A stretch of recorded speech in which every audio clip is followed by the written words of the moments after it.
So Dellin Betances has just signed with the Mets. Earlier today, Kole Calhoun signed with the Diamondbacks, and the White Sox are still looking in free agency to add stuff to their team, looking to add some more offense. So we're going to cover all these deals and rumors today. And if you still enjoy these types of videos, hit the like button down below. Subscribe to the channel if you're new and enjoyed the content. Make sure you hit that bell icon that's next to the subscribe button and turn on all notifications to be notified whenever a video does go live. And in the comment section, let me know your thoughts on everything that we covered today. The Betances deal, the Calhoun deal, the rumors that we talk about. Let me know in the comment section down below your thoughts. Up here in this corner is going to be my most recent video, and in the description are all social media links: Twitter, Instagram, Snapchat. Go and give them a follow if you haven't already.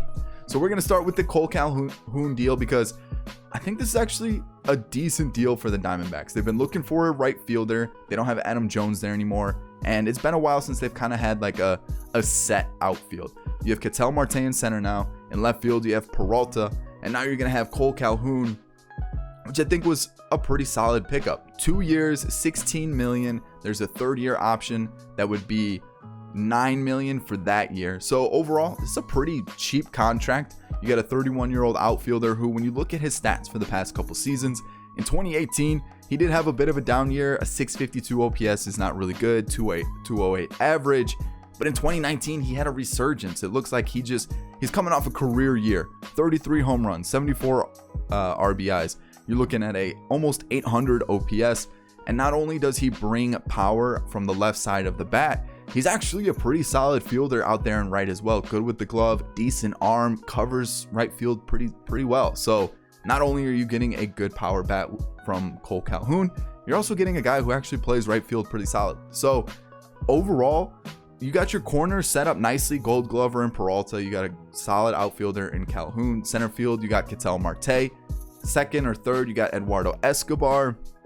So then now you got your Gold Glover and Ahmed at short. Your first base is covered with Jake Lamb, Christian Walker, and I think Jake Lamb's actually moving to third, so Eduardo Escobar can go to second. So I mean, your field's set, your lineup's set, your pitching, you got some young arms coming up as well. You got Madison Bumgarner being the headliner there. And then your bullpen is kind of the big question now with the Diamondbacks. I think picking up Calhoun on $8 million a year for the next 2 years was some really good business, and I like the move. Now you just got to address that bullpen, because that's your biggest concern. That's your kind of biggest, what are we going to do with this? Really, you don't really have a true consistent arm. Yohan Lopez last year looked like a decent player. Can he keep that, consistency? Is Archie Bradley going to figure things out and just have a consistent season? So bullpen, I think once the Diamondbacks figure that out, this team is actually set. Like I've mentioned, their starting pitching, I think, is a little underrated. Do I think it's the top in the NL? No, but I think it's definitely got some good pieces. And then when you look at their offensive lineup, they've really got that figured out, and I like that a lot. So Kole Calhoun to the Diamondbacks. It's a good lefty bat. It's a guy who's good with the glove out there and right as well. And for 2 years, $16 million, solid business. I really like the move. And, if he can continue it, 31 years old, he's still got 2-3 years left in him. So I think this deal was the right amount of length.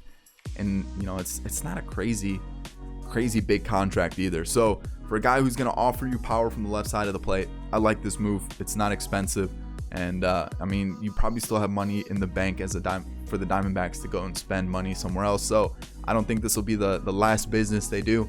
But in the end, I do like this Kole Calhoun move. So now let's talk about the big one. Let's talk about Dellin Betances to the Mets. Alrighty, so let's talk about this Betances deal. It's 1 year, $10 million. It can go up to $13 million if he pitches in 70 games this season. And the thing with Betances is 2019 was a complete wash. Shoulder injuries, a partial tear to his Achilles, so he didn't really pitch. I think he pitched in 1 game last year, so you can't really count on 2019 to look at his stats. But when healthy, you're getting a really solid 8th inning guy, and this was a 1-year deal to show that he can be healthy and he can get back to things that he normally does. He throws gas, nasty breaking ball. So let's take a look at these 2018 and 2017 seasons to show what he can do. Both years he pitched around 60 innings. ERA is under 3, which is really solid. His whip's always sitting around 1.2, low ones, so he's not allowing a lot of base runners, and he's a high strikeout guy, which is something that you want for your bullpen, a guy who doesn't allow people to get on and he gets the job done. So nasty breaking ball, like we've mentioned.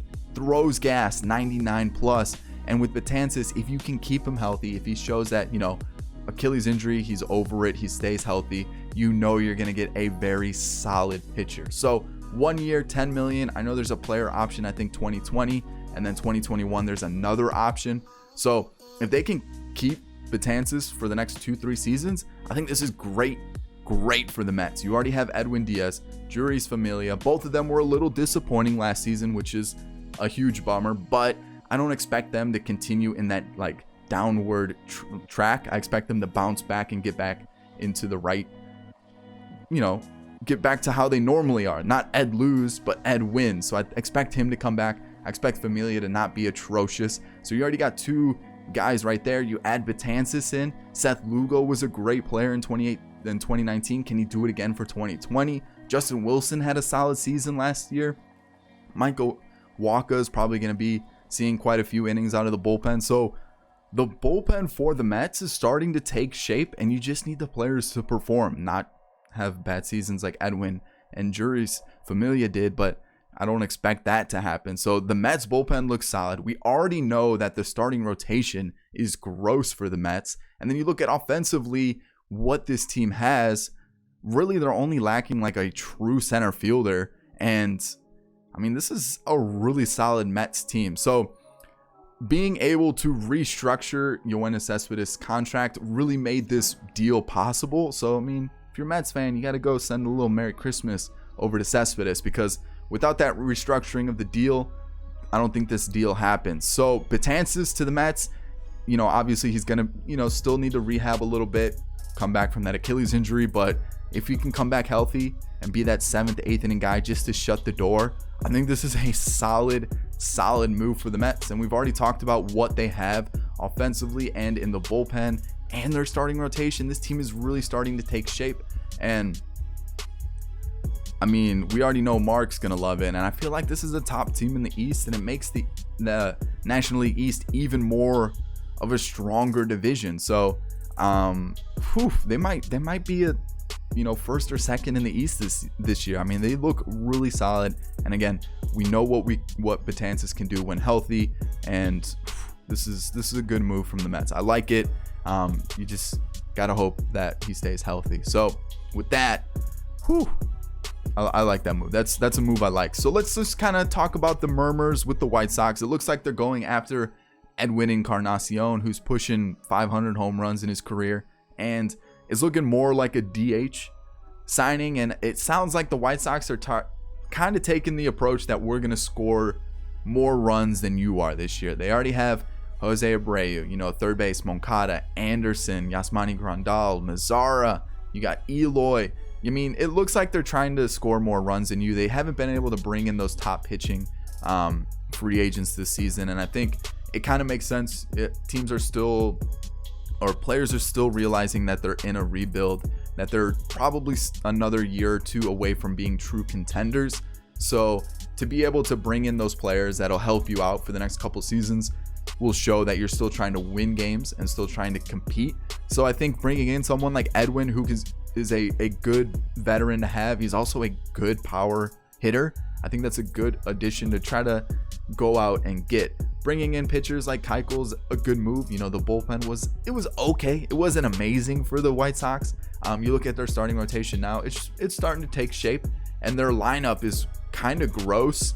And you have Luis Robert, who's supposed to come up soon. You got Nick Madrigal, who's probably going to come up and play second base. So offensively, you've got some really good, power and just offensive power with the White Sox. So bringing in someone like Edwin would only make them a little bit more dangerous. And then another name they're being linked to is Nicholas Castellanos, which they have corner outfielders, but it looks like they just want to add some more offensive power. Mazzara and Eloy obviously can't play every single game, so they'd probably try to platoon or even put one of them as a DH. And then you got Nicholas Castellanos, who, I guess could play DH as well, or be used as a DH, since we all know his fielding isn't the best, but he's still a young player, so he could improve defensively. So I feel like this one's a little bit more of a stretch than Edwin Encarnacion. I feel like Edwin's a lot more realistic. He's a veteran to kind of add to that younger team. And I feel like Edwin would be cool not playing every single day compared to Castellanos, who's going to want to be out there every single day. When you already have Mazara, who's a young player who wants to play every single day, and Eloy, who's going to be the same thing. He's going to want to be in the lineup every single day. So Castellanos, a little bit more of a reach, but I definitely could see Edwin being a possibility. You know, to add him to the squad would really show that offensively they're up here, but you still got to figure out that pitching for the White Sox. So those are the rumors. We've already talked about Calhoun to the Diamondbacks, Betances to the Mets. I think that both were good business. Betances is trying to show that he can come back healthy and be that really good 8th inning guy that you need in the bullpen. And then Calhoun, I think, was a cheap deal to add some power to a lineup and also be a very stable right fielder who's good defensively. So you got that consistent right field offensive and defensive slot taken care of. Like, everything's good there. So for the D-backs, good business. Mets, good business. White Sox, if they can bring in Edwin, I think that's a good move for them as well. So let me know in the comment section your thoughts on today's video, what you think about the moves, the rumors, and everything like that. If you did enjoy it, thumbs up down below. Subscribe to the channel if you're new and enjoy the content. And as always, guys, I'm going to put 2 videos on screen, my most recent and also one that YouTube recommends you check out. I hope you did enjoy it, and I'll catch you all in the next one. Peace.